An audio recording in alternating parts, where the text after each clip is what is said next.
an unexpected turn in the studio of Piers Morgan Uncensored became one of the most talked-about moments in live television history. Congresswoman Jasmine Crockett sat across from Piers Morgan, her expression composed despite the major revelation she was about to make. Morgan leaned back with his trademark smirk, having just finished what he believed was a cutting critique of Crockett's recent conduct in Congress. His British accent carried a hint of condescension. "Congresswoman Crockett," Morgan began, adjusting his tie, "surely even you can agree that your recent actions in Congress have been more about promoting yourself than serving the public." What followed sent ripples through the media landscape. Crockett calmly reached into her briefcase, pulled out a legal document, and placed it firmly on the table. The camera zoomed in. United States District Court, Southern District of New York.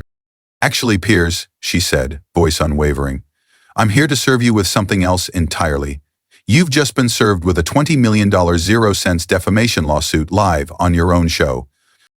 There was a brief pause, just 5 seconds, but long enough for Morgan's face to shift through confusion, disbelief, and visible panic. Within 48 hours, the jaw-dropping clip had been viewed millions of times. Piers Morgan has always embraced controversy. A former tabloid editor and America's Got Talent judge, he's known for his sharp tongue and boundary-pushing interviews, some of which have resulted in legal challenges. His show, Piers Morgan Uncensored, often targets American politicians, especially progressive Democrats, with an aggressive, interrupt-driven format aimed at putting guests on the defense. In recent months, Morgan repeatedly singled out Jasmine Crockett, devoting entire segments to mocking her, labeling her as unqualified and self-serving. But the commentary eventually crossed into personal territory, setting the stage for what followed. Congresswoman Jasmine Crockett, who represents Texas's 30th Congressional District, is known as a strong and articulate advocate. While many might ignore harsh media criticism, Crockett knew the legal boundaries of defamation. The tipping point came 3 weeks prior when Morgan aired a segment titled "The Jasmine Crockett Problem," where he alleged she had fabricated her law degree, was under an ethics probe, and had financial conflicts of interest. Each accusation was false, and Crockett had documentation to prove it. Morgan's team thought they were setting up yet another takedown of a Democrat.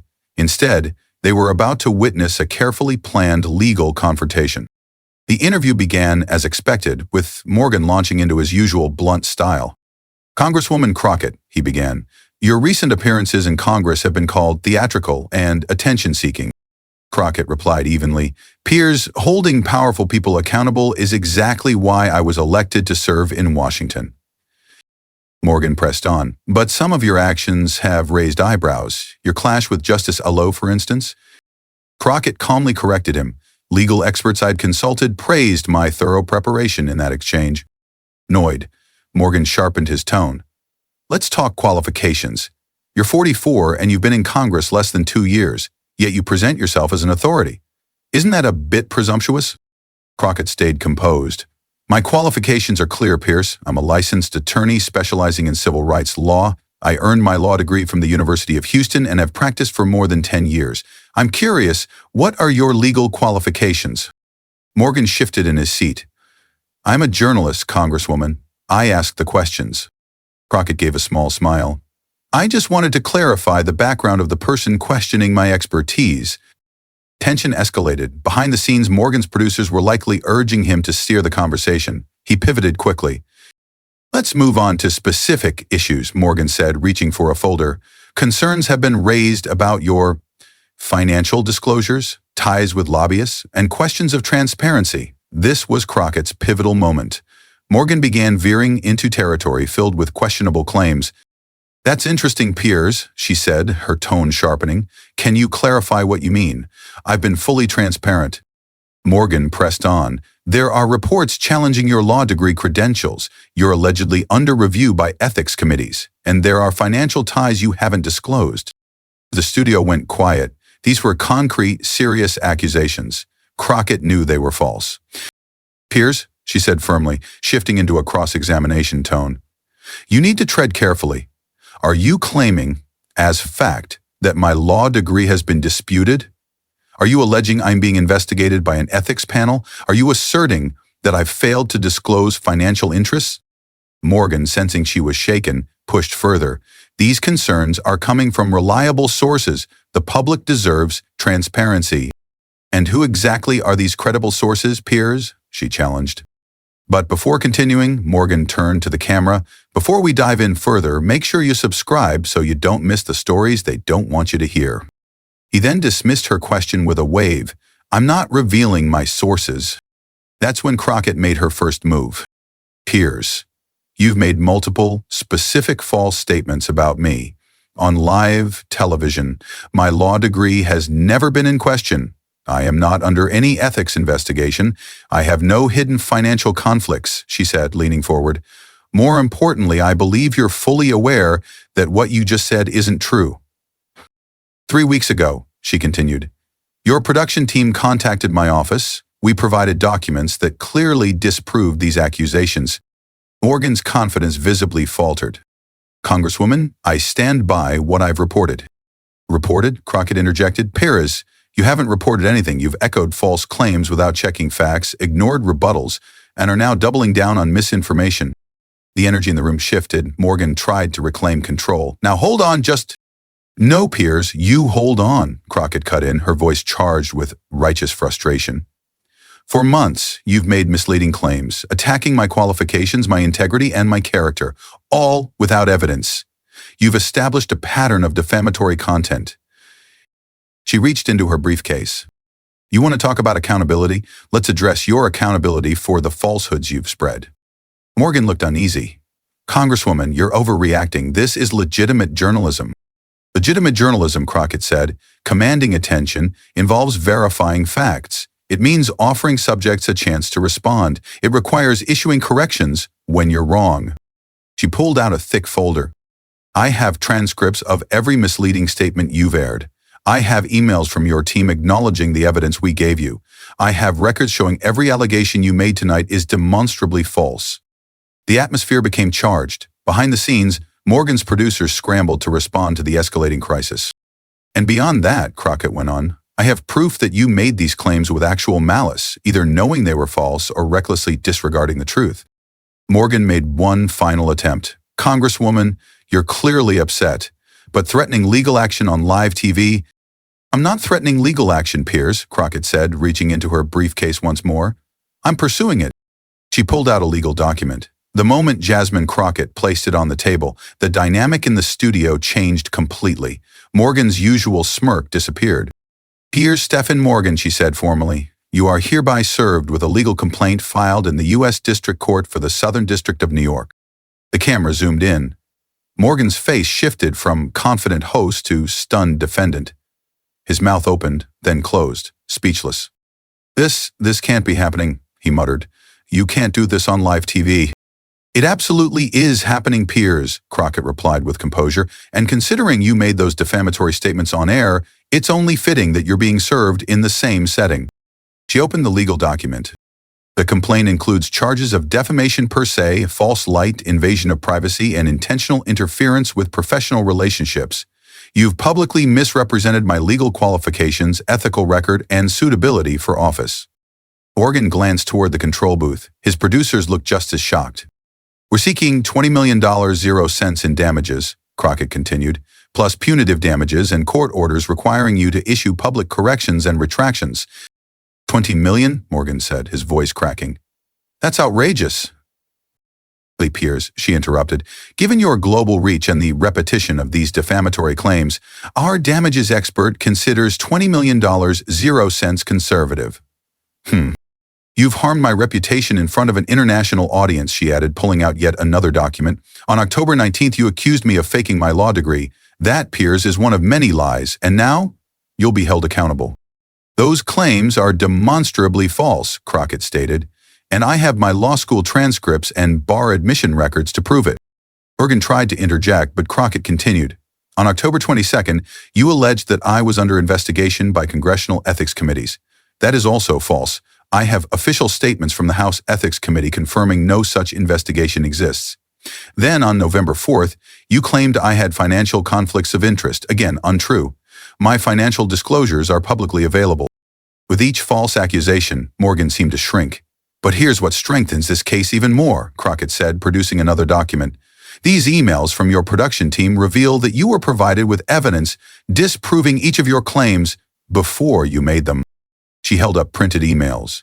On October 12th, your producer Sarah Mitchell contacted my office to ask about my educational background. My staff replied with copies of my law degree, bar admission, and academic transcripts. Morgan's face lost color. "We handle a high volume of emails," he muttered. Then on October 20th, Crockett continued, your team reached out again, inquiring about pending investigations. My chief of staff clearly told them that none existed. And on November 1st, your team requested my financial disclosures. We provided direct links to the public filings. She leaned back in her chair. You weren't simply careless with the truth, Piers. You actively ignored the facts in pursuit of a narrative you knew was false. Morgan was now visibly sweating. Congresswoman, surely we can discuss this, maybe off camera? Oh, no, Piers, Crockett said with a slight smile. You chose to conduct this character attack on live television. It's only appropriate that you face the consequences in the same setting.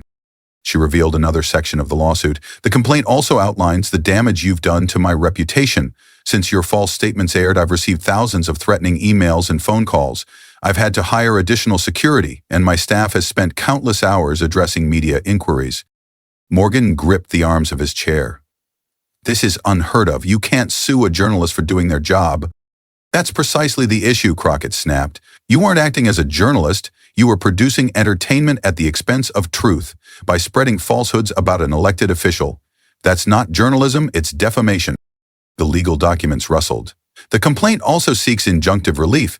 If we prevail, you'll be required to issue prominent retractions on your show and social media platforms, and you'll be barred from making further false claims about me. Morgan made one final desperate attempt. This is clearly a publicity stunt. A publicity stunt? Crockett's voice rose, laced with genuine anger. Piers, I'm a sitting member of Congress. I don't need publicity stunts. What I need is for media figures to stop spreading lies without consequence. She stood. This lawsuit isn't about publicity, it's about responsibility. For far too long, people like you have hidden behind the title of journalist while harming others with misinformation. That era of unchecked defamation is over. She pointed at Morgan. You're free to criticize my policies. That's fair and democratic. But when you lie about my credentials, integrity, and ability to serve, that is defamation, and now you'll face the legal consequences. The studio was silent. Morgan sat frozen. The process server is outside your studio, Crockett said calmly, but since we're live, service is now complete. You've been officially served, Mr. Morgan. Gathering her documents, she prepared to leave. Your attorneys will want to review the complaint carefully. Discovery begins in 30 days, and I look forward to questioning you under oath about your reckless disregard for the truth. At the door, she paused and looked back. And Piers, next time you set out to ruin someone's reputation, make sure your facts are correct. In this country, we have laws to protect against what you've done, and now you're going to learn about them the hard way. The camera lingered on Morgan's stunned expression as Crockett walked off, leaving behind what would become one of the most impactful legal confrontations in televised history. The silence in the studio stretched nearly 10 seconds before Morgan stumbled over a few words and cut to a commercial. The damage, however, was already done. Within minutes, clips of Morgan's stunned face exploded across social media. A Harvard law professor tweeted, "This is how you respond to media defamation in the digital age, with evidence, discipline, and accountability." Even traditionally supportive British outlets reported critically. The Guardian ran a blistering editorial, while the Times of London suggested Morgan's style embodied the worst of modern broadcast journalism. Legal analysts across the globe began dissecting the Crockett case as a potential model for enforcing accountability. Oxford University's Reuters Institute even announced a full-scale study on the matter. The financial consequences came swiftly. Talk TV's stock dropped 14% in after-hours trading. Major advertisers began reassessing their ties to the network. Morgan's personal brand took a major hit. His social media following plummeted by over 550,000. Talk TV entered crisis mode, holding intense internal meetings about whether to continue supporting him. The lawsuit named both Morgan and Talk TV as defendants, meaning the network could be on the hook for the entire $20 million, 0 cents in damages. While public opinion among other media figures was mixed, many quietly supported Crockett's bold move. As for Crockett, the response was just the beginning. The response to her office was overwhelmingly positive. Over 100,000 messages of support were received. 3 months later, Morgan's legal team attempted to have the case dismissed, arguing that his remarks were merely personal opinions. In response, Crockett's legal team presented a strong rebuttal. They included audio clips from Morgan's production meetings where he allegedly acknowledged that some of his statements were likely untrue, but made for compelling television. During the discovery process, it came to light that Talk TV executives had known that many of these claims were inaccurate. Despite this, they promoted the content to boost ratings. This revelation triggered further lawsuits and investigations in the UK. Public opinion shifted noticeably. A survey conducted 6 months after the case began revealed that 72% of respondents supported holding media figures legally accountable for spreading false information. The lawsuit appeared to redefine how public figures respond to media criticism, pushing for greater responsibility. Morgan's professional life took a serious downturn. He lost his show and much of his public standing. Talk TV ultimately settled the lawsuit for an undisclosed sum, issued a formal apology, and retracted the false statements. On the other hand, Crockett emerged as a standout political figure of her era. Her success demonstrated that thoughtful preparation and strategic thinking can overcome media pressure. The case is now studied widely in journalism, media law, and political science programs around the globe. It serves as a key example of how irresponsible journalism in today's fast-moving, connected world can bring swift and serious consequences. What's your take on this situation? We'd love to hear your thoughts. Share them in the comments below. If this story resonated with you, don't forget to subscribe to Celebrity Stories. We're exploring the untold issues others avoid, and this is just the beginning. God bless you, and God bless America.